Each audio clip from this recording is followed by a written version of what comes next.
반갑습니다. 8월 17일 수요일 솔로몬의 선택 yes or no의 손세민 전문가라고 합니다. 오늘도 종목 3개 들고 와봤고 여러분들과 함께 살펴보는 시간 가져보도록 할게요. 첫 번째로 살펴볼 종목은 카나리아 바이오입니다. 카나리아 바이오 좀 익숙하지 않으시죠? 과거 이름 현대사료였던 종목입니다. 곡물주, 사료 이런 종목으로 묶이는데 카나리아 바이오를 오늘 같이 볼 이유가 3분기에도 곡물 수입가 상승, 국내 식품 가격 인상이 이어질 듯 러시아와 우크라이나 사태 등의 영향으로 최근 먹거리 물가가 크게 오른 가운데 식품업계의 가격 인상이 당분간 이어질 것이라는 전망이 나왔다. 이거 말고도 옥수수 말고 밀을 달라 흑해 열렸어도 굶주림 해소는 막막하다. 이러한 얘기가 나와주고 있습니다. 카나리아 바이오를 포함한 곡물 사료주들은 우크라이나 침공, 즉 러시아와 우크라이나 간의 전쟁 초기에 진짜 엄청난 강세가 나와줬어요. 이때 보이시죠? 점상에 상한가에 그냥 막 투자 경고 종목 떴는데도 무시하고 그냥 엄청난 상승세가 나와줬습니다. 그만큼 전쟁에 대한 리스크가 엄청나게 크게 다가왔다고 저는 해석하고 있고, 카나리아 바이오 중간에 보시면 이렇게 액면 분할이라고 있어요.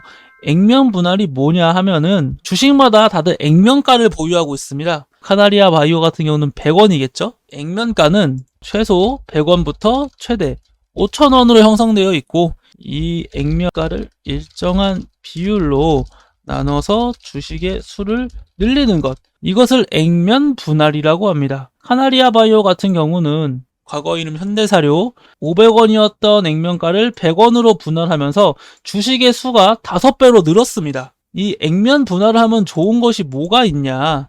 액면가는 일단 첫 번째로 실제 거래가와는 상관이 없습니다. 그냥 표면적인 가격이고 이 액면가에 기업의 가치 해가지고 시장가가 형성되는 것이 이 원리거든요. 그럼 액면 분할을 뭐하러 하냐? 첫 번째는 일단은 주식의 수가 늘어나는 것 자체가 유동성이 늘어나기 때문에 좀 더 거래량을 늘 수가 있습니다. 적극적인 거래가 늘고 상승 시 좀 더 유리할 수가 있다. 그리고 예를 들겠습니다. 과거에는 수박이 한 통에 10,000원이라고 예를 들어보겠습니다. 10,000원이 없는 사람들은 수박을 맛볼 기회조차 없었습니다. 그쵸? 근데 이 수박을 5등분 합니다. 그래서 수박 5분의 1에 2,000원 이렇게 팝니다. 그러면은 옛날에는 난 10,000원이 없어가지고 수박 한 통도 못 사 먹던 사람이 2,000원만 있으면은 수박을 맛볼 수가 있어요.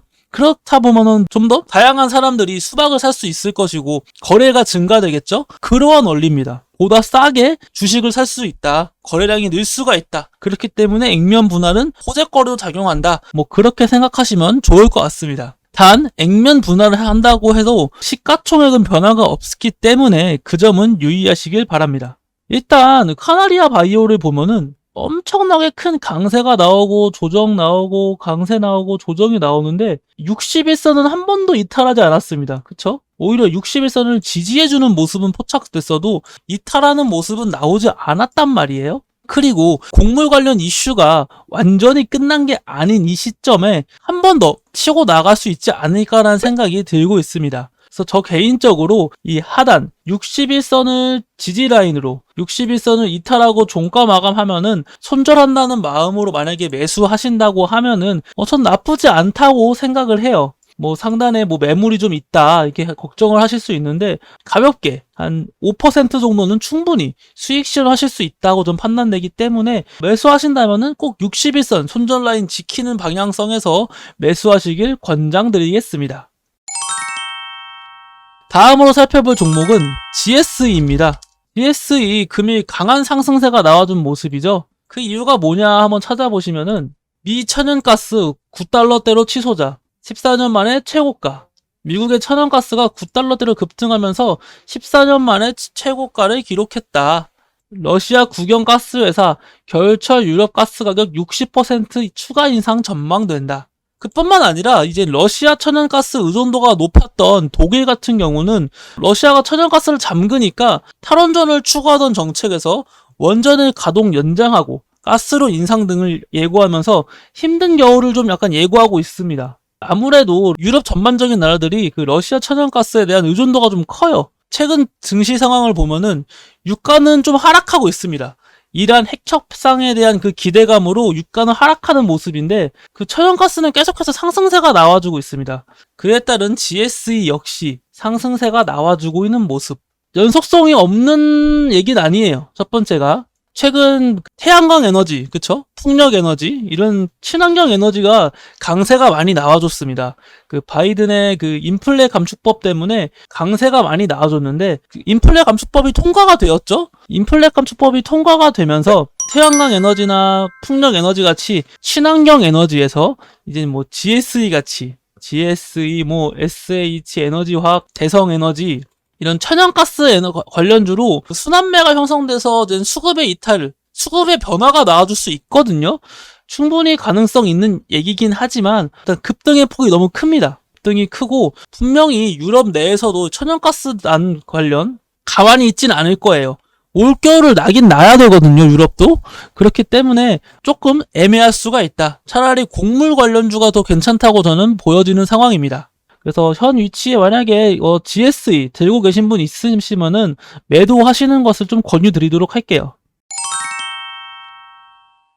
다음으로 살펴볼 종목은 넥슨 게임즈입니다. 게임주죠. 넥슨 2분기 매출 8,175억, 역대 최대, 모바일 매출 58% 증가. 그뿐만 아니라 넥슨 흥행기재작 히트2 8월 25일 정식 출시. 얼마 안 남았습니다. 8월 25일이면은 한 일주일 정도 남았네요. 일단 그 히트2에 대한 그 출시 기대감이 있기 때문에 상승세가 조금씩 나와주고 있는 모습입니다. 그리고 금일 외인과 기관의 동반 매수세 역시 나쁘지 않아요. 수급 역시 나쁘지 않고 지금 성장주가 좀 많이 좀 과대 낙폭 상태예요. 성장주가 뭐냐면은 그 현재로서는 그다지 뭐 성장을 많이 하고 있진 않지만 신제품이라든지 신기술, 새로운 그 기술들로 인해서 수익에 기여할 가능성이 많은 종목을 말합니다. 기업의 수익이 꾸준하게 증가할 것으로 예측되는 주식을 말하고 일단 게임주 역시 성장주로 들어가고 있고 최근 고점 대비 낙폭이 커요. 전반적인 게임주들 상태를 보면은 약세가 좀 많이 강하게 나와준 모습이거든요. 그쵸? 고점 대비 낙폭이 크다는 점을 근거로 들을 수 있겠습니다. 하지만 하나 명심해야 될 게 있습니다. 지금 게임주가 고점 대비 낙폭이 크다. 성장주로서의 가치가 좋다. 이건 맞는 얘기입니다. 하지만 저 개인적으로는 과거 게임주가 강세가 나왔을 때는 NFT, P2E 이렇게 두 가지 NFT 하겠다, 뭐 P2E 하겠다 이러한 것 때문에 강세가 엄청 나와줬습니다. 근데 현 정권인 윤석열 정부는 P2E에 좀 부정적이에요. 그러다 보니까 저 과거만큼 큰 상승세가 나와주기는 좀 힘들지 않을까 저는 그렇게 생각하고 있고 게임주 역시 코로나 수혜주로 꼽힌다. 왜냐면은 코로나가 심해지니까 사람들이 밖에 안 나가고 집에서 게임을 많이 하는 거예요. 뭐 메타버스라든지 게임주라든지 전 전부 다 코로나 관련 수혜주로 뽑히기 때문에 그 과거만큼의 고점까지는 가기 힘들지 않을까라고 생각하고 있습니다. 하지만 성장주로서의 현재 게임주는 과대 낙폭 구간이고 실적 대비 과대 낙폭 구간인 만큼 충분히 메리트가 있을 수 있다. 종목 잘 선정을 해보면은 수익 실현을 분명히 할 수 있다. 그렇게 생각하고 있습니다. 그런 의미에서 넥슨 게임즈 역시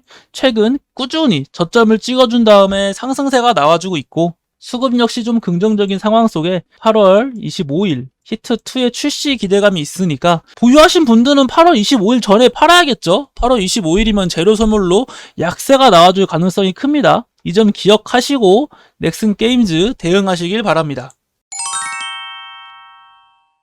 오늘 하루도 힘내시고 성취하시면서 돈 많이 버는 하루 되길 기원하겠습니다. 감사합니다.